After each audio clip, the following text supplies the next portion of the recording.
Ahojte babi aj chalani, dnes tu máme druhé video zo série o značke The Ordinary a dnešné bude o retinoloch a retinoidoch. Takže ak vás trápia vrásky alebo akné, tak to video bude niečo pre vás.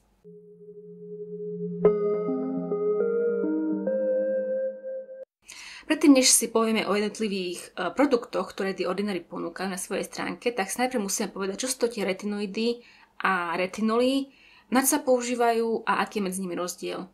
Najprv si povieme niečo o retinoidoch, pretože je veľmi dôležité pochopiť, čo sú tu retinoidy a potom sa presunieme na samotné retinoly. Retinoidy sú v podstate chemické zlúčeniny, ktoré sú provitamínmi vitamínu A alebo sú tomu vitamínu A veľmi príbuzné. By the way, toto všetko nemám z vlastnej hlavy, ale urobila som si veľmi dlhú predprípravu. A tieto retinoidy sa používajú v medicíne v rôznych oblastiach, do ktorých sa ja nevyznám, čiže o tom si nebudeme hovoriť, ale používajú sa aj v kozmetike a keďže tento kanál je venovaný hlavne beauty a takýmto veciam, tak sa budeme pozerať na to, ako sa retinoidy používajú v kozmetike, na čo slúžia a kde ich viete nájsť a aké druhy poznáme. V kozmetickom priemysle sa používajú najmä na obnovu buniek, stimuláciu kolagénu, zvyšovanie elasticity pleti, potom zmenšovaniu pórikov, v boji proti vráskam a boji proti akné. A retinoidy sa na takéto liečebné účely, teda na akné a takto začali používať už v 70. rokoch minulého storočia a ich popularita rastie a čím ďalej tým viac značiek používa retinoidy a vidíte už teraz viac produktov, ktoré tieto retinoidy obsahujú. Pretože niekedy v minulosti tieto veci boli len na predpis. Dnes už ich viete kúpiť takto voľnopredajne, vyrábajú ich rôzne kozmetické značky, čiže už sú viac dostupnejšie tieto retinoidy. A poznáme takéto tri základné druhy retinoidov a to je prvá generácia, druhá, tretia a potom je tam ešte nová generácia, ale nespovieme potom. A najznámejšie retinoidy z prvej generácie sú retinol, čiže retinol je vlastne druh retinoidu prvej generácie, potom tam patrí retinal, tretinoin, izotretinoin a alitretinoin. Čiže to sú také tie najpoužívanejšie retinoidy prvej generácie. Do druhej generácie patria, alebo najznámejšie sú E-tretinát a acitretin. Tretiu generáciu tvoria adapalen, bexaroten a tazaroten. Musím to čítať, lebo tie veci, to si nezapamätať. A samozrejme, že vznikajú aj nové druhy, samozrejme veci neotáľajú a stále vytvárajú vlastne nejaké nové derivácie týchto retinoidov, takže tie patria už do novej generácie, ale ešte ich nevoláme štvrtá generácia, alebo oni ich aspoň nevolajú štvrtá generácia, pretože ešte sú pomerne nové, nie sú na trhu tak dlho, čiže ešte nie sú nejak tak klinicky otestované, aby mohli tí vedci povedať, že nejak naozaj účinkujú, takže ich skúšajú na nás a možno o pár rokov už bude akoby oficiálna štvrtá generácia, uvidíme. Že vlastne retinoidy sú všetky provitamíny vitamínu A alebo nejaké látky, ktoré sú podmetom vitamínu A alebo ich derivácie a takéto veci. A retinol je vlastne retinoid prvej generácie, čiže to je vlastne základný rozdiel medzi nimi, že retinol samotný je iba podkategória tých retinoidov. Čiže keď niekedy počujete to dve slova a neviete, že aký je medzi ním rozdiel, tak toto je ten rozdiel. A môžeme si povedať aj niečo o jednotlivých týchto zložkách, aby ste vedeli. Napríklad z prvej generácie je to tretinoin a je to vlastne kyselina retinová a tá je vlastne najúčinnejší a najsilnejší retinoid, ktorý je zatiaľ dostupný a ten sa používa naozaj na liečbu vrások a liečbu akné, ale tento je iba na predpis. Čiže nejaký produkt, ktorý obsahuje tretinoin, si neviete kúpiť nikde. Musíte ísť k lekárke a ona vám to musí predpísať, či na základe nejakého vášho stavu pleti. A to je pri týchto retinoidoch to, že oni ten účinok majú skvelý, čo sa týka liečby akné aj s vrástkami, ale majú dosť veľa vedľajších účinkov. A tie vedľajšie účinky sú také, že a napríklad tento tretinoin môže spôsobiť začervenanie kože, naozaj silné podráždenie, čiže toto nie je veľmi vhodné pre ľudí, ktorí majú citlivú pleť. A taktiež môže potom spôsobiť také ošupávanie kože Napríklad, keď vám nejaká lekárka predpísala nejaký produkt, ktorý bol na liečbu akné, či vaša kožná niečo predpísala a potom ste mali také rôzne šupinky na tvári, tak mohlo to obsahovať túto kyselinu retinovú. Ja napríklad osobne som mala skúsenosť s adapalenom, to je z 3. generácie retinoid a ten je taktiež na predpis a je to vlastne syntetická forma toho retinoinu a mne ho predpísala lekárka, to bol Differin gel. Možno ho poznáte.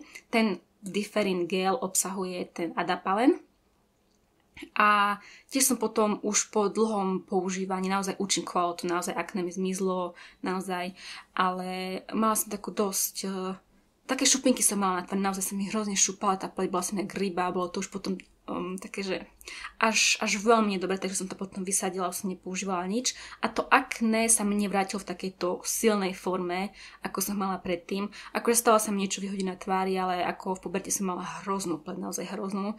Čiže ten adapalen, čiže ten retinoid mi naozaj pomohol. Čiže ak vám náhodou vaša kožna predpíše nejaký produkt, je veľká pravdepodobnosť, že ten produkt obsahuje nejaký druh retinoidu.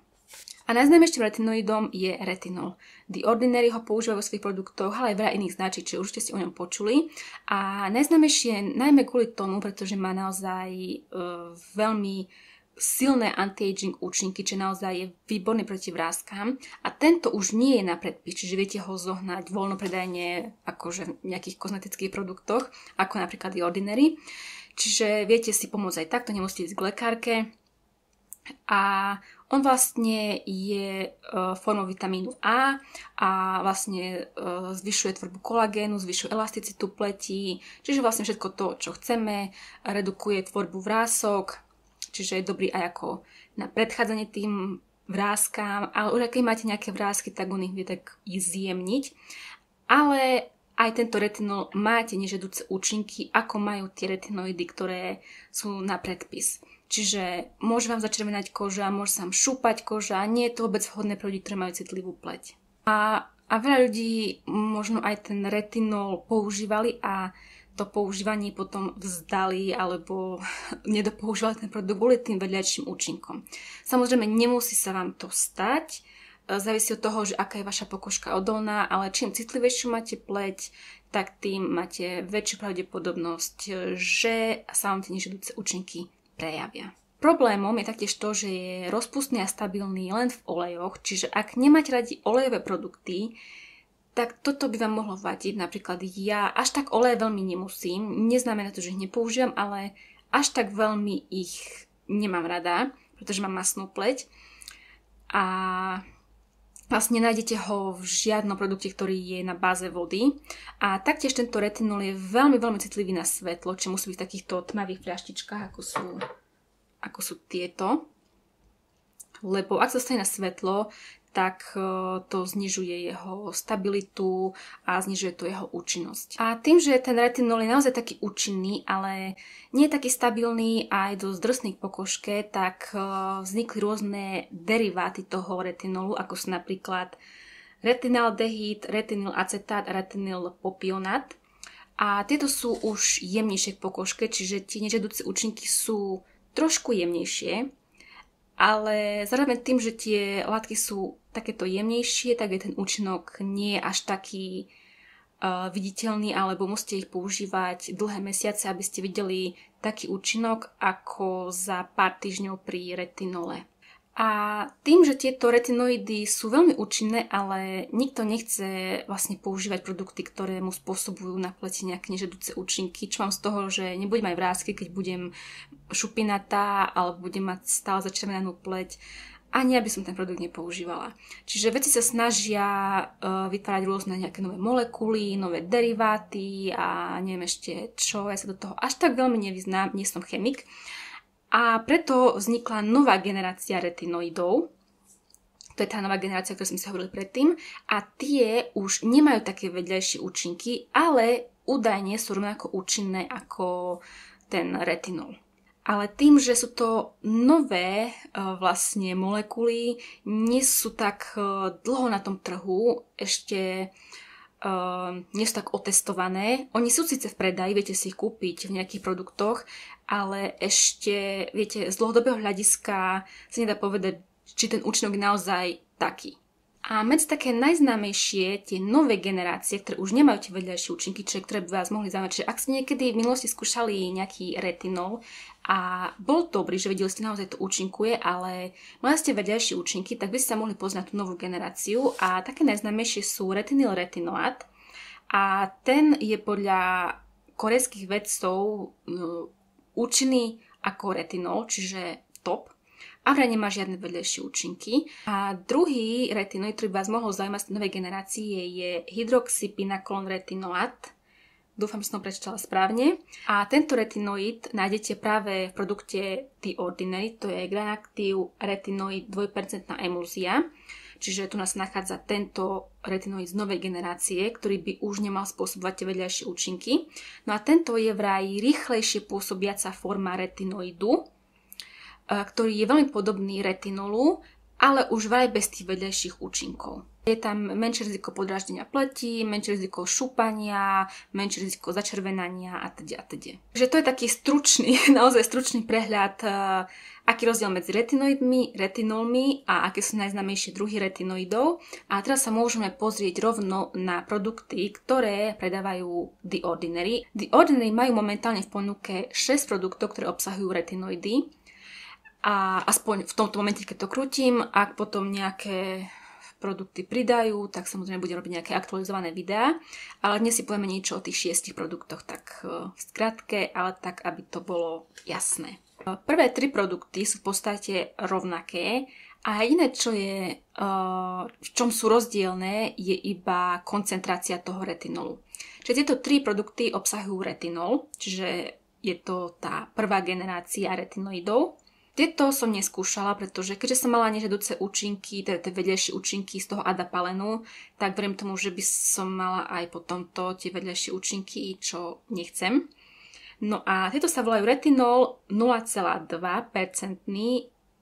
in squalen, druhý je retinol 0,5% in squalen a tretí je retinol 1% in squalen. Čiže všetky sú v podstate rovnaké, majú aj rovnaké zloženie, iba rozdiel je koncentrácia toho retinolu. Čiže čím slabší retinol, tak tým menej účinnejší, aj menšie riziko vedľajších účinkov.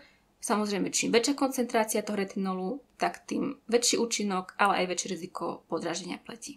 Čiže ako ste už asi podľa názvu pochopili, je to retinol, ktorý je rozpustený v skvaláne, čiže v oleji, kde je najstabilnejší, ale tieto produkty neobsahujú ani žiadnu vodu, ani silikóny, čiže pokiaľ chcete vyhnúť silikónom, tak toto je super, ale keďže tam je ten retinol, tak musíte počítať s tým, že vám to môže spôsobiť podráždenie pleti, šúpanie pleti a teda. Ale tieto retinoidy, tieto 3 produkty s retinolom sa používajú na vrásky. Čiže ak máte problém s vrázkami, tak toto je produkt, po ktorom by ste mali siahnuť. Produkty s retinolom, čiže tieto 3 by ste mali používať pri večernej rutine, najmä kvôli tomu, že ten retinol je dosť citlivý na svetlo, čiže pri ranej rutine by to nebolo veľmi vhodné použiť, ale potom asi idete vonku a teda. A pri večernej rutine vyberiete to z tej tmavej fľaštičky, dáte si na tvár a idete spať. A väčšinou asi ľudia spia v noci. A taktiež by ste ich nemali kombinovať s kyselinami, čiže s chemickým peelingom, čiže žiadne AHA, BH kyseliny, pretože ten retinol je sám dosť silný, môže spôsobiť šúpanie tej pleti a keď tam pridáte ešte tie kyseliny, tak tá vaša pleť asi sa vám neovďačí za to. A taktiež, keď si napríklad robíte chemický peeling, je dobré si dať na pleť SPF na ďalší deň a to isté platí aj pri retinoloch, lebo tým, že ono môže spôsobiť takú tú jemnú exfoliáciu pleti, tak je dobré tú pleť potom chrániť, aby ste nemali pigmentové škvrny alebo to slniečko vám potom nepodráždilo tú pleť. Ďalšie 2 produkty sú taktiež podobné a sú rozdielne iba v koncentrácii, ale tieto produkty už obsahujú inú zložku, čiže iný retinoid a to je ten retinoid novej generácie, čiže ten hydroxypinacolon retinoat, ten, na ktorý som vás upozorňovala, keď sme si hovorili o retinoidoch. Čiže keď máte napríklad problémy s používaním retinolu, že vám spôsobuje tie vedľajšie účinky, tak potom by ste sa mohli pozrieť na tieto produkty, ktoré obsahujú tento hydroxypinacolon retinoat a tieto produkty sa volajú Granactive retinoid 2% in squalen a druhý je Granactive retinoid 5% in squalen. že tieto obsahujú už vyššiu koncentráciu. Môžu si to dovoliť, pretože ten retinoid už nemá také vedľajšie účinky. Čiže čím väčšia koncentrácia, tak tým aj účinnejšie by to malo byť. Ale je to zase iný retinoid, takže ťažko povedať, či je na rovnakej úrovni ako retinol. A tento už by mal byť bez nejakých známych vedľajších účinkov. Tento som tiež neskúšala, lebo ako hovorím, ja sa tak trošku olejom vyhýbam. Nehovorím, že nepoužívam vôbec, ale keď môžem mať nejaký produkt, ktorý je na báze vody, tak radšej uprednostním tento. A ku tomu sa potom dostaneme, ale poviem niečo o týchto dvoch produktoch. A tieto by mali mať v podstate rovnaký účinok ako tie retinolové, ale bez vedľajších účinkov. Čiže v podstate, keď nechcete vedľajšie účinky, tak pôjdete na tieto produkty a máte vyhrané. Tiež sú rozpustné v olejoch, čiže sú olejové, neobsahujú silikón, neobsahujú žiadnu vodu a taktiež ich netreba kombinovať so žiadnymi kyselinami. Najlepšie ich používať pri večernej rutine a potom samozrejme používať SPF-ko pre istotu. Práve, že to máte aj na stránke The Ordinary napísané, že môže zhoršiť akné. Čiže ak máte akné, tak vám to môže zhoršiť. A dostávame sa k 6. retinoidu, ktorý majú The Ordinary v ponuke a to je tento, ktorý mám ja, pretože tento je na báze vody. Nie je rozpustený v olejoch, ale je takýto vodnatý.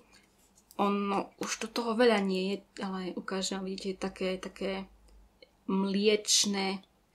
Nie je to proste olejovité, čomu som sa chcela vyhnúť a preto som siahla po tomto. Taktiež obsahuje ten retinoid novej generácie, ten hydroxypinakolon retinoát.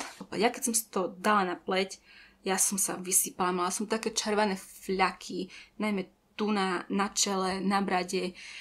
Ono, síce na stránke The Ordinary píše, že ono to bude iba v prvých týždňoch toto robiť a že potom, keď sa na to pleť zvykne, už by to nemala. Ja som skúšala to používať dlhodobo, ale potom som to stále vzdala, pretože som vyzerala hrozne. A tým pádom ani neviem povedať, či naozaj to niečo robí s tými vráskami, či to nejak zjemňujete vrásky, lebo nikdy som to nevydržala používať dostatočne dlho na to, aby sa to mohlo prejaviť, lebo tú pleť som mala potom takú fľakatú, také drobné vyrážky vyskakovali, akné sa mi robilo, proste vyzerala som hrozne, nepáčilo sa mi to, čiže aj pri tomto retinoide novej generácie ja mám nežiaduce účinky. Pokiaľ máte problémy s akné, môžete mať aj vy. Čiže ja som asi smoliar a retinoidy asi pre mňa nie sú súdené, moja pleť na to veľmi citlivá a budem musieť počkať asi na nejakú 10. generáciu, ktorá síce bude bojovať s vrástkami, ale nebude mať žiadne vedľajšie účinky, ale neviem, či vtedy už nebudem vrásková babka a možno mi to už ani nepomôže, takže uvidíme.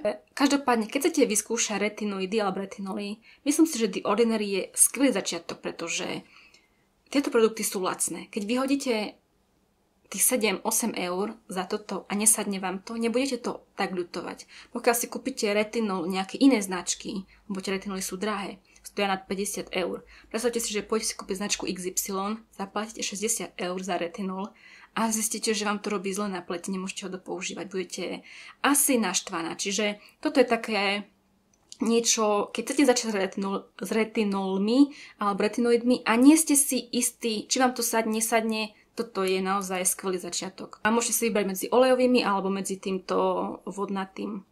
Čiže majú vlastne s rôznymi konzistenciami. Pokiaľ máte radi olečky, tak by som išla do tých skvaláne, pretože tie majú jednoduchšie zloženie, nemajú tam žiadne blbosti. Tento má v sebe strašne veľa blbostí, milión zloženia. Ukážem vám rozdiel.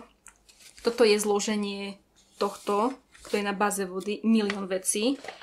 A tie, ktoré sú na báze proste olejov, majú 5 vecí, 6. Čiže je tam toho naozaj malinko, sú také čistejšie. A samozrejme, pokiaľ už riešite vrásky, máte po 25-ke, tak to je myslím, že taký skvelý bod, kedy začať uvažovať nad nejakým anti-aging produktom.